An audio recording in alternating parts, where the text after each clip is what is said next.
Session 2021-22 में सभी का स्वागत है। देखते हैं हमारे टीचर्स की टीम ने क्या आप लोगों के लिए तैयार किया है। बने रहिए कमल एकेडमिक कोच पे और अपने बच्चों की पढ़ाई पे बिल्कुल लापरवाही ना बरतते हुए हमारे टीचर्स के प्रयासों को साथ दीजिए अपना, जिससे कि पढ़ाई प्रॉपरली हो सके। आइए देखते हैं आज क्या पढ़ने वाले हैं। Hello students, my name is Kavisha and आज हम साइंस स्टार्ट करने जा रहे हैं। साइंस में first chapter, new chapter, crop production and management. इसमें हम बेसिकली क्रॉप प्रोडक्शन के बारे में पढ़ेंगे। क्रॉप्स किस तरीके से प्रोड्यूस होती हैं, किस तरीके से उसका प्रोडक्शन होता है। बेसिकली फूड का कल्टीवेशन हो गया, उसमें आगे हमारा एग्रीकल्चर क्या होता है। क्रॉप प्रोडक्शन होने के लिए, एग्रीकल्चर होने के लिए कौन कौन से प्रैक्टिसेस होते हैं।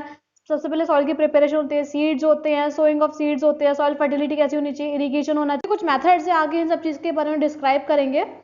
सबसे पहले बात करते हैं हम इसमें फार्मिंग। सबसे पहले फार्मिंग क्या होती है, एक पॉइंट आता है हमारा फार्मिंग। तो फूड का कल्टीवेशन, बेसिकली फूड का जो कल्टीवेशन होता है उसे हम फार्मिंग बोलते हैं। और एक एग्रीकल्चर, एग्रीकल्चर क्या होता है, बेसिकली लैंड का कल्टीवेशन। लैंड का कल्टीवेशन करेंगे, उस पर क्रॉप्स वगैरह ग्रो करेंगे सॉइल पे। बेसिकली लैंड का जो कल्टीवेशन होता है, क्रॉप्स ग्रो होती हैं फार्म्स वगैरह पे, एनिमल्स की भी फार्मिंग होती है, उसे बोलते हैं मेनली फार्मिंग या एग्रीकल्चर बोलते हैं। टर्म आता है food crops. What is a food crop?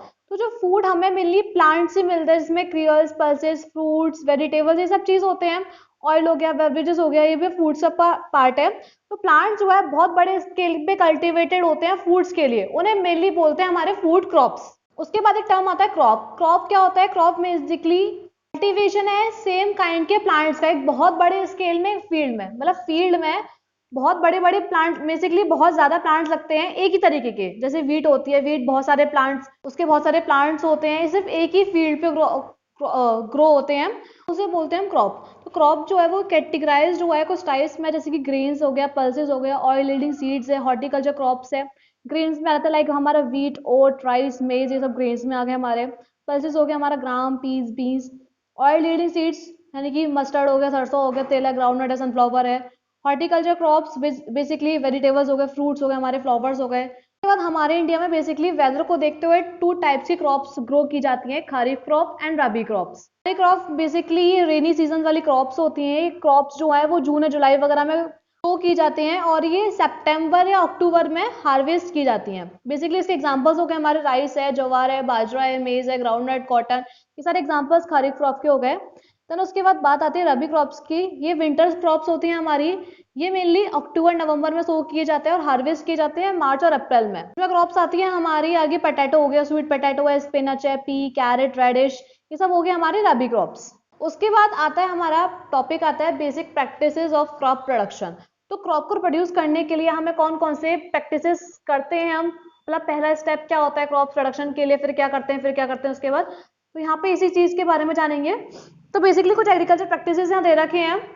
सबसे पहली बात की गई है इसमें प्रिपरेशन ऑफ सॉइल की, सॉइल को प्रिपेयर किया जाता है। उसके बाद procuring and selection of seeds, seeds को सिलेक्ट किया जाता है, जो अच्छे अच्छे सीड्स हैं वो अलग हटाए जाते हैं, जो बेकार सीड्स हैं वो अलग किए जाते हैं। सोइंग ऑफ सीड्स, सीड्स को बोआ जाता है सॉइल्स में। इंप्रूविंग सॉइल फर्टिलिटी, सॉइल की फर्टिलिटी को इंप्रूव किया जाता है। अगर फर्टाइल सॉइल है तो उसमें कोई दिक्कत नहीं है। अगर नॉन फर्टाइल सॉइल है, अगर नॉन फर्टाइल वगैरह सॉइल है तो उसमें थोड़ा मैन्योर और फर्टिलाइजर्स वगैरह ऐड किए जाते हैं। इरीगेशन यानी कि क्रॉप्स को वाटरिंग की जाती है। वेडिंग, जो अनवांटेड प्लांट्स होते हैं क्रॉप्स पे ग्रो हो जाते हैं, उनको रिमूव करते हैं। देन क्रॉप्स को प्रोटेक्ट करते हैं, प्रोटेक्शन ऑफ क्रॉप। देन उसको हार्वेस्ट करते हैं, फिर उसको स्टोर करते हैं। तो ये कुछ प्रैक्टिसेस हो गए, हम इसके बारे में डीप में पढ़ते हैं। पहला पॉइंट आता है यहाँ पे प्रिपरेशन ऑफ सॉइल। सबसे पहले सॉइल को प्रिपेयर किया जाता है, जैसे कि सॉइल होती है हमारी, उसको लेवलिंग की जाती है, उसको टिलिंग की जाती है, उसके मतलब सॉइल को प्लो के उसको लूज बनाया जाता है। और टॉप सॉइल जो होता है मतलब वो अपसाइड डाउन किया जाता है। इससे क्या होता है, सॉइल जो हमारी वो पोरस हो जाए। ये किए जाते हैं कुछ एग्रीकल्चर इम्प्लीमेंट्स के थ्रू, जैसे कि हो गया हमारा प्लो, हो गया हो, ट्रॉवल, कल्टीवेटर। आजकल के फार्मर्स जो है ट्रैक्टर्स वगैरह यूज करते हैं सॉइल को प्लो करने के लिए, जिन्हें बोला जाता है कल्टीवेटर्स। फर्स्ट स्टेप बेसिकली यही होता है, सबसे पहले सॉइल को प्रिपेयर करते हैं इस चीज के थ्रू। देन उसके बाद नेक्स्ट मेथड ही आता है selection of seeds. Basically seeds की जो क्वालिटी होनी चाहिए वो बेटर होनी चाहिए क्रॉप्स को प्रोड्यूस करने के लिए। तो यहाँ पे कुछ करेक्टरिस्टिक्स दिए गए हैं सीड्स के, कि जो अच्छी क्वालिटी होती है सीड्स की उसमें क्या क्या चीज होते हैं, जैसे कि clean, not mix with seeds from weds, मतलब सीड्स जो होने चाहिए वो हमारे क्लीन होने चाहिए, वो वेड्स वगैरह से मिक्स नहीं होने चाहिए। ड्राई होने चाहिए, हेल्दी होने चाहिए और सॉलिड होने चाहिए, यानी कि हैवी होने चाहिए वो। फंगल स्पोर्ट से फ्री होने चाहिए, पेस्ट नहीं होना चाहिए, इंसेक्ट्स वगैरह कुछ नहीं होना चाहिए, बेटर ब्रीड यानी कि हाइब्रिड होने चाहिए। इसको ये सारी चीज़ें देख के उसका सिलेक्शन किया जाता है। नेक्स्ट मेथड आता है सोइंग ऑफ सीड्स। तो सोइंग बेसिकली प्रोसेस है सीड को प्लांट करने का सॉइल में। सीड्स के सिलेक्शंस के बाद, सॉइल की प्रिपरेशन के बाद सीड को सॉइल में बोआ जाता है। यहाँ पे सीड्स को सो करने के कुछ मेथड्स आते हैं। जिसके पहले आता है ब्रॉडकास्टिंग। बेसिकली इसमें क्या होता है, सीड्स को स्प्रिंकल किया जाता है, फैलाया जाता है, हाथों से छिड़का जाता है। दूसरा आता है ट्रेडिशनल टूल यूज करके, जिसे बोलते हैं हम सीड ड्रिल। आजकल के फार्मर सारे बेसिकली यही यूज करते हैं। उसके बाद कुछ प्रिकॉशंस आते हैं यहाँ पे, जो कि सीड्स को बोने के दौरान हमें लेने चाहिए, याद करने चाहिए। कि सीड्स जो होने चाहिए वो एक दूसरे से थोड़ा डिस्टेंस पे होने चाहिए, ताकि वो ओवरक्राउड ना हो सके, उनको अच्छे से एयर, वाटर, सनलाइट सब कुछ मिल सके। दूसरी बात कि सीड्स जो है वो कवर्ड होने चाहिए सॉइल के थोड़ा सा अंदर, एक पर्टिकुलर डेप्थ पे, बर्ड्स पिकिंग से प्रोटेक्शन के लिए, क्योंकि बर्ड्स वगैरह होते हैं वो सीड्स को ढक के लेके जाती हैं, और एक प्रॉपर जर्मिनेशन के लिए। देन जब सीड्स बोते हैं हम, तो सॉइल जो बेसिकली हमारी मॉइस्ट होनी चाहिए और एयरी होनी चाहिए। इसमें ना ज़्यादा पानी होना चाहिए, ना ज़्यादा ड्राई होना चाहिए वो सॉइल जो है। उसके बाद मेथड आता है हमारा ट्रांसप्लांटेशन। बेसिकली राइस में या कोई भी सीजनल वेजिटेबल्स में, फ्लावरिंग क्रॉप्स में सीड जो है पहले सो किया जाता है, पहले बोआ जाता है उनको बेड्स को प्रिपेयर करने के लिए। उसके बाद कुछ सैपलिंग्स निकली आती हैं। उसके बाद जब इसके सैपलिंग्स ग्रो हो जाते हैं तो उसको दूसरे फील्ड्स में ट्रांसप्लांट किया जाता है और एक प्रॉपर डिस्टेंस पे लगाया जाता है। तो ये सैपलिंग्स होती हैं, पैडीज वगैरह की सैपलिंग्स होती हैं, इनको वाटर लॉक्ड सॉइल चाहिए होती है, तो इसलिए ट्रांसप्लांट होती हैं। सिर्फ वाटर फ्लडेड फील्ड्स में ही ट्रांसप्लांट होती है, जिसमें जिस फील्ड्स में वाटर जो है बहुत ज़्यादा होते हैं। क्योंकि उस फील्ड्स में जिसमें वाटर ज़्यादा होता है हम उसमें सीड्स तो बो कर नहीं सकते, क्योंकि वो सीड्स सारे डिस्ट्रॉय हो जाएंगे जब हम ज़्यादा पानी में उसे बो करेंगे तो इसीलिए बाद में उसको ट्रांसप्लांट कर दिया जाता है। उसके बाद नेक्स्ट प्रोसेस आता है हमारा इम्प्रूविंग सॉइल फर्टिलिटी।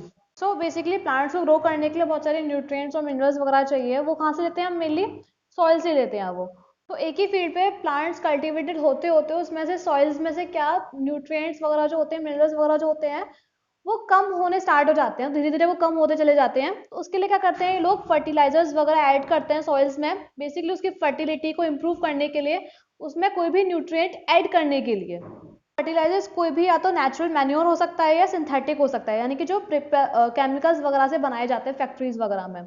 और जो मैन्योर होता है वो बेसिकली वेस्ट वगैरह होता है या ग्रीन मैन्योर होता है। तो यहाँ पे यही टर्म आता है मैन्योरिंग का। मैन्योर मेनली क्या होता है? डिकम्पोज प्लांट और एनिमल वेस्ट होता है, जिसमें सब वेस्ट फूड इंक्लूड होता है, एक्सक्रीट इंक्लूड होता है, ड्राइड लीव्स इंक्लूड होता है, ऑर्गेनिक मैटर, ये सब चीज होती है। तो इससे क्या बनता है? हमारा मैन्योर बनता है। सॉइल को मिनरल, न्यूट्रिशन और ह्यूमस वगैरह सब ये सब चीज प्रोवाइड करवाता है।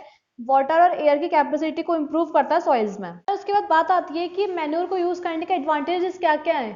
तो यहाँ पे कुछ एडवांटेजेस दे रखे हैं, जैसे कि फार्मर जो है वो क्रॉप्स को प्रोड्यूस करने के लिए एबल होते हैं एक लेस कॉस्ट में, मतलब उनको ज़्यादा पैसे खर्च नहीं करने पड़ते अगर वो मैन्योर को यूज़ करते हैं। तो उसमें न्यूट्रिएंट्स वगैरह भी बहुत ज़्यादा होते हैं, सॉइल की हेल्थ को मेंटेन करके रखते हैं, ग्राउंड वाटर को पल्यूट नहीं करते हैं, ये वाटर होल्डिंग कैपेसिटी को बढ़ाते, इंक्रीज करते हैं सॉइल की। सॉइल का एरिएशन वगैरह जो भी होता है, एयर आसपास जो पोरस जो होती है उसको भी बना के रखते हैं, उसको भी इंक्रीज करते हैं, उसका टेम्परेचर भी इंक्रीज करते हैं।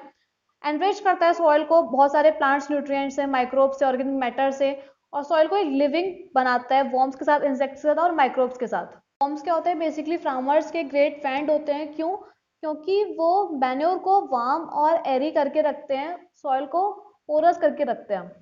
देन उसके बाद आता है fertilizers. Fertilizers mainly chemical compounds हैं मिनरल न्यूट्रिएंट्स के, जो कि प्लांट्स के लिए प्रिपेयर किया जाता है फैक्ट्रीज में। इसमें क्या होता है? बेसिकली सॉल्ट्स होते हैं, नाइट्रोजन सॉल्ट होता है, फॉस्फोरस होता है, पोटेशियम्स होता है, ये तीन बेसिकली मेजर प्लांट न्यूट्रिएंट्स होते हैं।